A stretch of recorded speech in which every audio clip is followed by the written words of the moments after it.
찬양하고 나라와 민족을 위해서 교회 거룩한 부흥을 위해서 목사님과 선교사님을 위해서 예배를 위해서 기도하는 시간 갖도록 하겠습니다. 예수 안에 있는 나에게 박수하며 찬양합니다.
하나님의 사랑을 널리 전하며 아버지며 그렇게 살아가는 그런 복된 기회가 되게 하옵소서. 아버지며 이 교회에서 아버지며 원하는 우리 성도라는 선교사님들 아버지는 주님의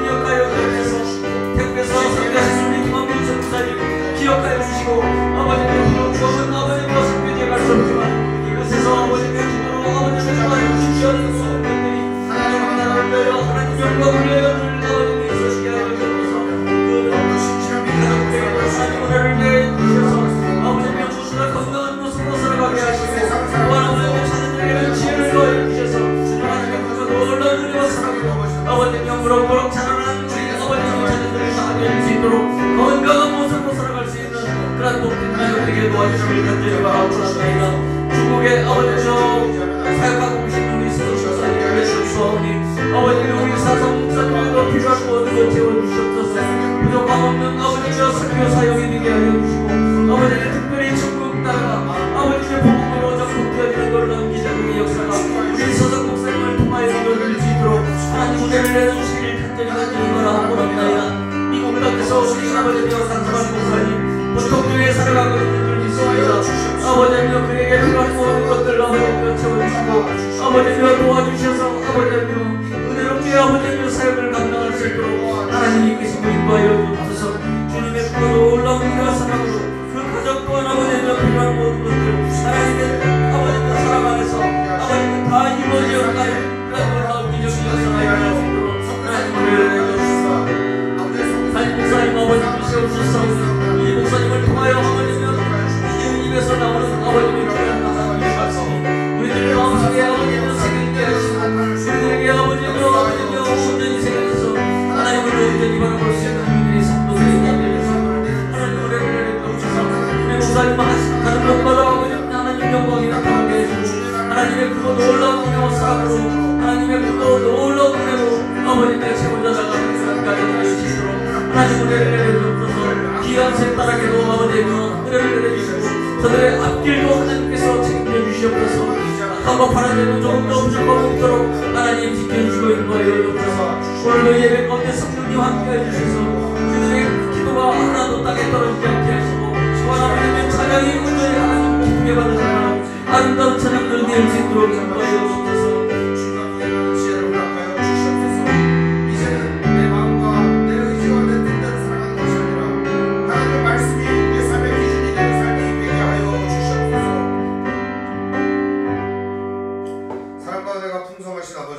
은혜와 사랑 감사드립니다. 오늘도 예배합니다. 오늘 우리의 예배를 받으시고 올 시간도 먼 곳에서 함께 예배하는 성도들에게 은혜를 허락하여 주시옵소서. 함께 말씀 나눌 때 우리의 심령 속에 주의 사랑과 은혜로 풍성하게 하옵소서. 예수님 이름으로 기도합니다. 아멘. 예, 오늘 보실 하나님 말씀은 베드로후서 3장 17절 말씀 보겠습니다. 베드로후서 3장 17절입니다. 제가 가진 성경은 신약성경 387페이지입니다.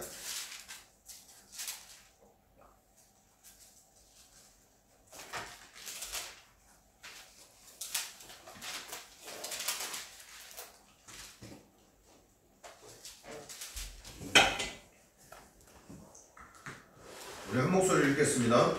그러므로 사랑하는 자들아 너희가 이것을 미리 알았은즉 무법한 자들의 미혹에 이끌려 너희가 굳센 데서 떨어질까 삼가라. 한 번 더 읽습니다. 그러므로 사랑하는 자들아 너희가 이것을 미리 알았은즉 무법한 자들의 미혹에 이끌려 너희가 굳센 데서 떨어질까 삼가라. 아멘. 오늘 말씀의 제목은 굳센 데서 떨어질까 삼가라 라는 제목으로 말씀의 은혜를 나누겠습니다. 베드로후서 말씀 이제 한 번 남았는데요. 오늘 말씀은 그 이제 마지막 당부 인사말 하기 전에 결론의 말씀이라고 할 수가 있습니다. 방점을 찍고 이제 베드로 후서를 마무리를 하는 겁니다. 베드로는 성격상 굉장히 다혈질적인 성격을 갖고 있어요. 성질이 급해요. 그래가지고 이제 예수님을 잡으러 오는 사람들을 보고 어떻게 했죠?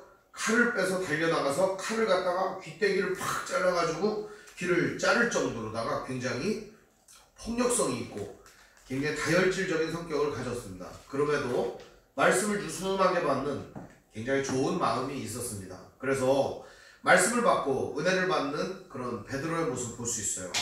예수님을 처음 만났을 때 베드로는 이런 얘기를 합니다. 주여 나는 죄인입니다. 나를 떠나시옵소서. 왜 그랬을까요? 본인이 죄인임을 깨달았기 때문입니다. 예수님이 하신 말씀과 그 깊은 갈릴리의 고기들까지도 알고 계시고 이 모든 것들을 들여다보시는 예수님 앞에서 베드로는 자기의 고백을 할 수밖에 없었던 것이죠. 밤이 맞도록 수고를 했지만 아무것도 거둘 수 없었던 본인에게 예수님은 한 번에 고기를 만선 가득 채울 수 있도록 해주셨기 때문입니다. 오늘 우리들의 인생이 그와 같은 것 같아요. 아무리 우리가 노력하고 애를 써도 만선의 기쁨을 누리기가 어렵습니다. 그것은 태생적으로 있는 불완전함과 연약함 때문일 수도 있겠지만 저는 그것이 주님을 만나지 못함인 것 같습니다. 물질적 풍요만을 말씀드리는 게 아닙니다. 이 세상을 살아가면서 만족과 기쁨이 있는 모든 것들을 말씀드리고 있는 것입니다. 이 땅을 살아가면서 만족과 기쁨이 있다면, 감사가 넘친다면 인생이 얼마나 좋겠습니까? 오늘 우리들이 밤이 맞도록 수고하고 애를 쓰지만 인생의 어려움이 많은 것이 현실입니다. 그럼 과연 이 현실 속에서 어떻게 믿음을 지키고 살 수 있는가? 베드로의 일생은 우리에게 많은 것을 가르쳐 줍니다. 베드로는 중간에 예수님과 함께하지 않는 사람에 대하여 정죄를 하기도 합니다. 저 사람들은 우리와 함께하지 않으니까 우리가 가서 저 사람들을 제압할까요? 요한과 야고보와 베드로는 세트로 움직였어요. 그래서 가가지고 그 사람들을 응징하려고 했습니다. 그러나 예수님 말합니다. 우리와 함께 하지 않는다고 해서 우리의 적이 아니다. 우리를 반대하지 않는 사람은 우리의 적이 아니다. 우리와 함께하는 사람이다. 우리를 반대하는 사람은 우리의 적이다. 오늘 믿음을 가진 성도들이 이 시대를 살아가기 위해서는 바로 이러한 믿음의 본을 본받을 필요가 있습니다. 베드로는 거기서 조금 더 나아갑니다. 이런 말을 물어봅니다. 예수님, 사람이 죄를 지으면 몇 번 용서해 줄까요? 7번 용서해 주면 됩니까? 저는 베드로의 질문에 너무 놀랐습니다. 여러분, 용서를 여러분 몇 번까지 해줄 수 있습니까? 3번 정도 해줄 수 있지 않습니까? 베드로는 7번까지 해줄 수 있다고 예수님 앞에 얘기한 겁니다. 그런 다혈질적인 성격은요, 2번 용서해 주기도 어려워요. 그런데 7번을 용서해 주겠다고 얘기를 하면서 예수님 7번 정도면 되겠죠. 저는 7번까지는 해주려고 마음을 굳게 먹고 왔습니다. 예수님 말합니다. 안 돼. 너 70번씩 7번 해야 돼. 아니, 무한히 용서하는 거야. 예수님의 모습은 어쩌면 베드로에게 굉장한 충격으로 다가왔을 것입니다. 그 베드로가 그렇게 7번씩이나 용서할 수 있는 사람으로 변화되는데 베드로 전후서를 또 읽어보게 되면은 성도들을 향한 애틋한 마음과 따뜻한 마음, 사랑이 넘치는 것을 볼 수 있게 됩니다. 오늘 우리는 그 결론의 말씀을 다 달았습니다. 베드로 후서는 베드로가 성도들에게 주는 마지막 교훈이라고 할 수가 있습니다. 이 마지막 교훈 중에 이 17절은 맨 마지막으로 성도들에게 주는 당부의 말씀이라고 볼 수가 있습니다. 베드로가 성도들에게 당부의 말씀을 주는 것, 예수님께서 오늘 우리에게 당부의 말씀을 주시는 것과 매번 다르지 않다고 생각합니다. 사도들은 주님의 말씀을 받아서 그대로 성도들에게 전달했던 매개체였기 때문입니다. 오늘 이 베드로 후서의 이 말씀은 우리에게 큰 교훈으로 다가오게 됩니다. 사도의 마지막 경고이기도 하고 권면이기도 하고 사랑의 외침이기도 합니다. 여러분, 사랑하는 사람에게 무슨 말로 권면을 해주면 좋습니까? 이제 이 사람과의 관계가 마지막이다. 이 사람이 나를 떠난다. 그럼 여러분 어떠한 교훈과 권고를 해주면 좋을 것 같습니까? 정말 내 진심으로 해줄 수 있는 좋은 말을 해주고 싶지 않습니까? 그게 바로 사람의 마음이에요. 베드로도 마찬가지로 성도들에게 진심을 다해 그 이야기를 해주고 있습니다. 제가 좋아하는 노래 중에 이젠 그랬으면 좋겠네, 그런 노래가 있습니다. 조용필 씨가 부르고 요번에 이 박정현 씨가 불러서 굉장히 유명해진 노래인데요. 이젠 그랬으면 좋겠네, 먼 길 떠나려는 사람에게 말해줬으면, 그런 가사가 있어요. 그게 무슨 말이냐면 저 하늘의 별이 되고 저 세상의 높은 데에 올라가고 성공을 꿈꾸며 나아가지만 그 길 말리고 싶다는 내용이에요. 내용이. 먼 길 떠나려고 하는 그대에게 이제는 정말 가까운 데 있는 것, 내가 진짜 가지고 있는 것, 내가 지금 함께하고 있는 것이 얼마나 소중한지를 가르쳐주는 노래죠. 마찬가지로 오늘 이 말씀은 베드로가 우리에게 그러한 말씀을 전해주고 있습니다. 오늘 먼저 그러므로 이렇게 나오죠. 이 그러므로라고 하는 말은 성경에 나올 때 여러분들이 그 전후 문맥을 잘 주의해서 보시라, 이런 말입니다. 그러므로라는 말이 나오는 것은 전에 무슨 말씀을 했는가에 대한 곱씹음이 필요하겠죠. 결국에는 제가 베드로의 일생을 잠깐 말씀드렸지만 그가 변화된 이유는 간단했습니다. 그리스도 예수를 내 삶의 주인으로 모셨고 예수님과 함께 동행했기 때문입니다. 그의 삶은 그러한 삶의 변화가 있었습니다. 그렇다면 오늘 우리들에게도 그러므로의 삶이 있지 않으면 안 됩니다. 예수 그리스도와 함께하며 동행하는 삶이 필수적인 것이죠. 베드로는 성도들에게 이렇게 말합니다. 사랑하는 자들아, 이렇게 말합니다. 사랑하는 자들아. 사랑한다는 거 정말 중요하죠. 여러분 정말 진심으로 사랑하는 사람에게 이런 말 해주면 좋을 것 같아요. 사랑하는 자들아, 사랑하는 성도들아, 사랑하는 이웃들아, 사랑하는 친구들아, 사랑하는 형제들아, 사랑하는 가족 여러분, 얼마나 좋습니까? 사랑하는 자들아. 베드로는 원래 사랑이 없어요. 보면 어떻습니까?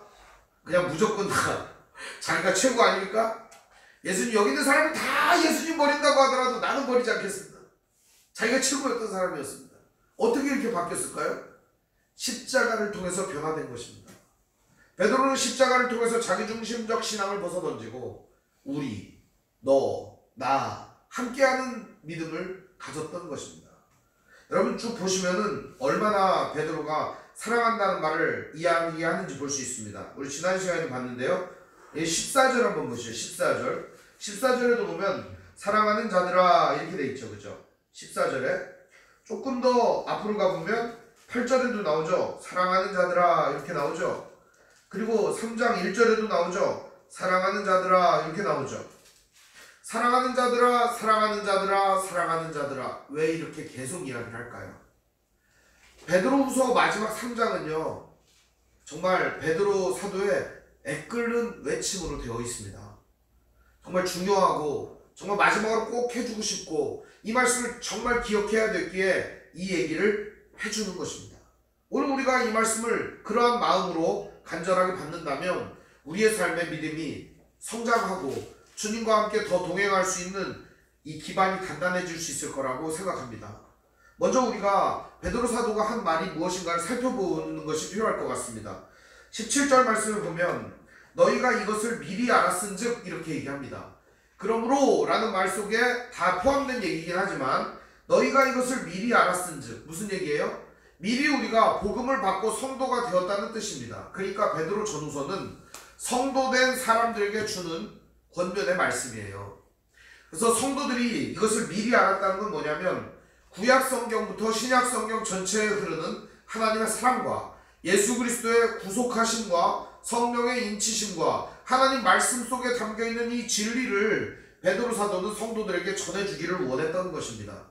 이 말씀이야말로 진짜 중요한 것이다. 너희가 이거 미리 알고 있지 않느냐라는 것입니다. 너희들 이거 미리 정말 배우지 않았느냐? 너희들 이거 정말 확고하고 가지고 있는 건 아니냐? 이런 말입니다. 복음 있지 않느냐? 성도란 과연 복음을 가진 사람 아니겠느냐? 너희들이 바로 그런 사람이다. 이런 거죠. 성도들은 미리 알고 있는 사람들입니다. 세상에 있는 사람은 미리 알지 못합니다. 말세지 말에 일어날 일도 알지 못합니다. 인생이 죽으면 어떻게 되는지도 알지 못합니다. 사람이 끝장이 나면 어떻게 되는지도 알지 못합니다. 세상을 누가 시작했는지도 알지 못합니다. 지금도 세상을 누가 보존하고 인도하는지를 알지 못합니다. 사람에게는 영혼이 있는데 이 영혼의 주인이 누구이신지를 알지 못합니다. 인생의 호흡을 하면서도 이 숨의 주인이 누구신지를 알지 못합니다. 생명을 가지고 움직이면서도 인간의 형상이 누구의 형상을 본따 만들었는지 알지 못합니다. 매일같이 식물에서 나는 것을 먹으면서도 이 식물을 누가 주셨는지 알지 못합니다. 그게 사람의 어리석음입니다. 더 어리석은 건 뭔 줄 압니까? 내일, 모레, 언제, 잠시 뒤에 끝날지도 모르면서도 1년 후, 10년 후, 100년 후를 준비하는 게 인간입니다. 얼마나 어리석은지 모릅니다. 잠시 뒤면 끝날 인생인데도 불구하고 주님의 말씀 앞에서 순종하는 모습보다 이것을 깨닫는 지혜보다 자신의 연약한 믿음과 힘을 자신의 연약한 머리를 의지할 때가 얼마나 많은지 모릅니다. 이것이 곧 무엇이냐? 성도들과 믿지 않는 사람들과의 근본적인 차이입니다. 그렇다면 성도들은 무엇을 미리 알고 있는 것인가? 아까도 말씀드렸다시피 네 가지로 요약할 수 있습니다. 첫째는 하나님의 사랑을 알고 있는 것입니다. 우리는 하나님 사랑을 알고 있습니다. 태초부터 새말까지 하나님이 얼마나 우리를 사랑하시고 끝까지 이끄시는가를 우리는 알고 있습니다. 또 한 가지는 하나님이 우리를 사랑하셔서 예수 그리스도를 십자가에 내어주시고 우리를 사랑하신 증표와 하나님께로 나아갈 수 있는 유일한 길을 우리에게 열어주셨다는 사실을 우리는 압니다. 그것을 미리 알게 된 거예요. 예수 그리스도를 통해서 우리는 성령을 받습니다. 그리고 성령 하나님이 우리 안에 들어오셔서 우리를 하나님 나라 영광에 이르도록 다듬어 주십니다. 만져 주십니다. 그리고 우리들을 성장시켜 주시고 그리스도 예수의 장성한 분량에 이르도록 완성시켜 주시는 역할까지 하십니다. 그러므로 오늘 우리들은 이 하나님의 놀라운 사랑을 깨닫습니다. 성부 하나님, 성자 하나님, 성령 하나님의 놀라운 은혜 가운데, 사역 가운데 우리들은 우리를 맡길 수 있는 것입니다. 이 큰 하나님의 사랑이 가장 첫 번째 되는 것입니다. 두 번째 우리가 알고 있는 것은 무엇일까요? 우리는 연약하고 미련하고 무지한 존재라는 사실입니다. 그리고 스스로는 구원에 이를 수 없을 뿐만 아니라 스스로는 아무것도 할 수 없는 무능한 존재라는 사실을 인정할 수밖에 없습니다.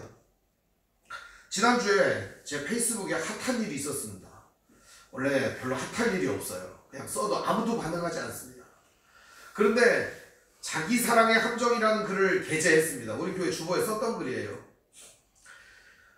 내 이웃을 내 몸과 같이 사랑하라 라는 말을 하나님께서, 예수님께서 우리에게 전해주셨죠. 그 말은 무슨 말이죠? 내 이웃을 네 몸처럼 사랑하라. 이 말씀의 핵심 뭐예요? 이웃 사랑. 이게 핵심이죠. 그죠? 그런데 이렇게 주장을 하는 것이었습니다.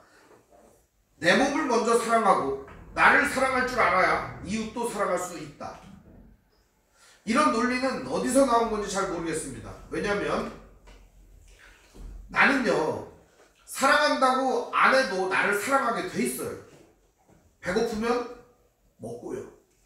자고 싶으면 자고요. 그리고 아프면은 치료하고요. 힘들면 쉬어요. 우리들은 그렇게 해요. 나를 사랑하니까. 조금 더 가볼까요? 내가 원하는 거 해요. 나를 사랑하니까. 내가 하고 싶은 거 해야 해요. 나를 사랑하니까. 그것처럼 우리가 나를 사랑하려고 애를 써야 사랑해집니까? 아니면 그냥 사랑하게 됩니까? 그냥도 되는 거예요. 그것처럼 이웃사랑은 막 애를 써서 하는 게 아니라 마치 내 몸을 사랑하는 것이 자연스럽게 배어나오듯 자연스럽게 사랑을 하라는 뜻이었습니다. 근데 이 말씀을 이해하지 못하는 몇 사람이 댓글을 달았더라고요. 자기를 먼저 사랑해야 된다는 이야기를 계속하는 겁니다. 성경은 말세의 징표로서 디모데후서 3장에 2장 말씀에도 나오지만 말세의 사람들은 자기를 사랑하며 자긍하며 팔며 부모를 거역하며 순종하지 아니하며 배약하며 무법하며 이런 얘기를 쭉 하고 있습니다. 말세 집안의 징조 중에 가장 큰 징조가 뭔지 알아요? 자기 사랑이라는 것입니다. 이 자기 사랑의 함정에 빠지게 되면 예수님 안 보입니다. 이웃 안 보입니다. 하나님 안 보입니다. 나를 먼저 사랑해야지 이웃을 사랑할 수 있기 때문에 나를 먼저 사랑하는 것 이해가 안 됩니다. 자, 보세요. 예수님이 우리를 사랑해 주셨습니다. 나는 굉장히 사랑받을 자격이 있는 존귀한 존재입니까? 아닙니다. 자격이 없는 존재에게 예수님의 놀라운 사랑을 부어주신 것입니다. 나는 보잘것없으나 주님은 나에게 큰 은혜를 부어주셨습니다. 우리는 이 간격을 가지고 살아가는 겁니다. 나는 죄 때문에 죽어요. 그러나 예수님은 나의 죄를 대신 지시고 죽어주셨습니다. 그 예수님의 놀라운 사랑을 우리는 깨닫기에 그 예수님처럼 나도 그 사랑을 가지고 나아가는 것입니다. 이게 본질이죠. 그러니까 예수님께서 하셨듯이 너희도 하라는 것이죠. 예수님은 근본 하나님과 본체시나 동등됨을 취할 것으로 여기지 아니하시고 자기의 몸을 비워 종의 형체를 가지사 사람들과 같이 되셨고 사람의 모양으로 나타나셨고 십자가에 죽으시기까지 복종하셨다고 빌립보서 2장 말씀은 우리에게 가르쳐주고 있습니다. 그렇다고 오늘 우리가 믿음을 가지고 나아간다는 것은 무엇이겠냐 이거예요. 자기 사랑 아니라 이웃 사랑이라는 것입니다. 오늘 우리에게 미리 주신 말씀 중에 가장 핵심적 진리는 이웃사랑의 진리를 붙들어야 한다는 것입니다. 첫 번째는 하나님 사랑입니다. 두 번째는 이웃사랑입니다. 마지막 세 번째가 있습니다. 세 번째는 성령의 인도를 받는 삶입니다. 이게 베드로가 강조하는 것입니다. 풀은 마르고 꽃은 시들어요. 그러나 여호와의 말씀은 영영이 서리라. 말씀은 일점 이력도 변화되지 아니하고 여호와의 말씀은 순종하는 자들에게 복이며 여호와의 말씀은 그 말씀을 따르는 자들에게 영생과 생명이 됩니다. 우리가 말씀을 따르는 유일한 이유는 베드로는 이렇게 말합니다. 영혼의 결국, 믿음의 결국 영혼의 구원을 얻는 것이다. 오늘 우리는 믿음을 가지고 영혼의 구원을 얻습니다. 이 믿음은 누구에 대한 믿음이죠? 나에 대한 믿음이 아닙니다. 우리를 사랑하시는 주님과 우리를 믿어주시고 끝까지 신뢰해주시고 인도해주시는 하나님에 대한 믿음입니다. 우린 이 믿음 가지고 오늘도 살고 있습니다. 그것이 바로 베드로가 미리 알았은지의 기본적인 골자가 되는 내용입니다. 하나님 사랑, 이웃 사랑, 성령의 인도하심입니다. 그러나 성령의 인도하심을 받게 되면 성령의 열매가 열리고 성령으로 살게 되지만 육체의 일을 하게 되고 육체의 열매를 맺게 되면 어떻게 될까요? 성령의 일을 부정하게 됩니다. 자기 방식과 자기 마음대로 살아갈 수밖에 없는 것입니다. 그래서 이렇게 얘기합니다. 너희들 미리 알았으니까 무법한 자들의 미혹에 이끌려 너희가 굳센 데서 떨어질까 삼가야 한다. 베드로후서는 경고의 말씀입니다. 여기도 경고를 주고 있습니다. 사랑하는 자들에게 권면과 경고를 주고 있는 것입니다. 17절에 보시면 사랑하는 자들아 너희가 이것을 미리 알았은즉 하나님 사랑, 이웃 사랑, 성령의 인도함을 우리는 받고 있죠. 무법한 자들의 미혹에 이끌려 굳센 데서 떨어지지 말아라, 삼가해야 된다, 이런 얘기를 하고 있습니다. 이 미혹이라고 하는 말이 있습니다. 이 말은 플라네라는 말입니다. 플라네. 이거는 이탈, 기만, 죄악, 신앙에서 이탈하다, 그런 뜻입니다. 믿음을 가지고 살아가는 게 아니라 이탈된 신앙을 얘기하는 거예요. 예수님으로부터 떨어진 신앙. 아까 얘기했던 하나님 사랑 없는 겁니다. 이웃 사랑 없는 것입니다. 자기 사랑으로 충만합니다. 하나님 사랑 모르고 자기가 모든 걸 할 수 있다는 교만 속에 빠져 사는 것입니다. 성령의 인도 필요 없습니다. 내가 하고 싶은 대로 하는 것입니다. 이게 뭐겠어요? 미혹이라는 거예요. 미혹. 이 미혹이 바로 오늘 이 무법한 자들이 주는 무기입니다. 이 무법한 자들은 무법이라고 하는 말 자체가 원래 법이 없음이 아니라 하나님으로부터 떠나 있음을 무법이라고 하는 거예요. 하나님으로부터 떠나 있는 자들이 하나님으로부터 떠나 있는 그 진리를 심어주는 거예요. 성도들은 어떻게 해야 될까요? 이것을 결단코 이것들을 이겨낼 수 있는 믿음을 가져야 한다는 겁니다. 그 무법한 자들이 주는 게 뭐예요? 이탈시키는 거예요. 잘 가고 있는 믿음의 길에서 이탈시키는 거예요. 기만하는 거예요. 속이는 거예요. 너 지금 믿음 생활 그렇게 하면 안 돼. 그거 믿음 생활 아니야. 그러면서 기만하는 거예요. 내가 주님 의지하고 하나님 사랑 의지하며 나아가는데 너 그렇게 하면 신앙생활 하면 안 돼. 일천번제도 드리고 교회 헌금도 다 해드리고 봉사도 엄청 하고 매일같이 기도도 10시간씩 하고 그렇게 해야 돼. 주변에 그런 사람이 있어요. 결국 그게 믿음의 징표가 아닙니다. 자기 자랑의 한 표현일 뿐입니다. 오늘 그래서 이 미혹이라고 하는 말은 우리가 유혹당한다고 하잖아요. 근데 이 미혹이라고 하는 말은 그런 말입니다. 이탈된다라는 말입니다. 이탈시키려고 하는 거예요. 기만시키고 신앙에서 떨어지게 만드는 죄를 양산하게 만드는 것입니다. 근본적인 죄가 뭐죠? 하나님과 관계가 끊어지는 것입니다. 이들은 미혹에 이끌린다고 여기 표현하고 있습니다. 이끌린다는 말이 함께 데려가다, 함께 하다 이런 말이에요. 그러니까 이탈되는데 어떻게 가는 거예요? 함께 끌고 가는 거예요. 그런데 끌려다니는 거예요. 믿음을 이탈하는 대로 끌려가는 거예요. 근데 성도들은요, 정신을 차리고 살기 때문에 되도록이면 미혹에 끌리지 않습니다. 제대로 신앙 갖춰진 사람이 이단 종파에 빠질 일이 없어요. 내가 제대로 된 믿음을 가지고 있으면 다른 사교의 집단에 빠질 리가 없습니다. 그런데요, 이 말씀을 읽으면서 깜짝 놀랐습니다. 이게 중요합니다. 미혹에 이끌리기를 주의하고 삼가라 이르지 않고 뭐라고 그랬어요? 미혹에 이끌려 굳센 데서 떨어질까 삼가라 이렇게 돼 있죠. 굳센 데라고 하는 건 아까 얘기했던 미리 알았은즉 그 말씀하고 똑같은 거예요. 즉 신구약 성경의 말씀을 말하는 거예요. 진리의 말씀을 의미하는 거예요. 굳센 데, 우리가 믿고 있는 믿음, 진리를 의미하는 거예요. 굳센 데라는 것은. 그러니까 오늘 우리가 신앙생활하고 우리가 믿고 있는 진리가 있죠. 그게 굳센 데예요. 굳센 데. 그러니까 이 진리에서 떨어질까 주의하라 삼가라 그랬죠. 떨어진다는 말이 참 기가 막힌 말이더라고요. 이게 뭐냐? 에크피토라는 말인데 한 방울씩 떨어지다. 한 방울씩. 한 방울씩. 혹은 과정 중에 떨어져 나가다. 과정 중에 떨어져 나가다. 참 이게 또 다른 의미가 몇 가지가 있는데 무능하게 되다, 던져지다 이런 의미가 있습니다. 이 의미가 참 저는 의미가 있다고 생각합니다. 우리가 믿음에서 떨어져 나가는 데는요 순식간에 이단에 빠지는 게 아니에요. 순식간에 주님을 따르다가 갑자기 막 배신하는 게 아니에요. 한 방울씩 떨어지는 거예요. 한 방울씩. 한 방울씩. 큰 물탱크의 물이 한 방울씩 떨어지면은 어떻게 될까요? 없어집니다. 없어져요. 예전에 집에 수도 요금이 계속 많이 나오는 거예요. 많이 나왔었는데 이유는 간단했습니다. 변기에서 물이 쫄쫄쫄쫄 조금씩 떨어지고 있었어요.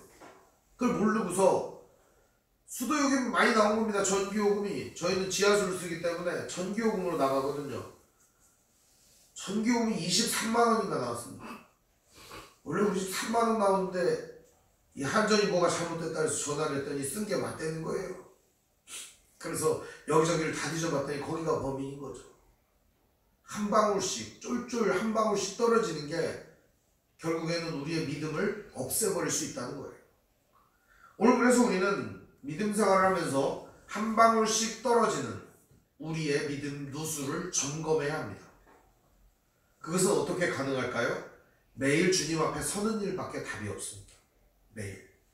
매일 말씀, 매일 기도, 매일 하나님 앞에서 서보는 훈련을 하는 것입니다. 매일같이 하나님 앞에서 나의 믿음을 세우고 매일같이 하나님 앞에 서보는 일을 하지 않는다면 오늘 우리의 믿음은 점점 나락으로 떨어질 수밖에 없는 것입니다. 사랑하는 여러분, 당부드립니다. 굳센 데서 떨어지는 것은 한순간이 아닙니다.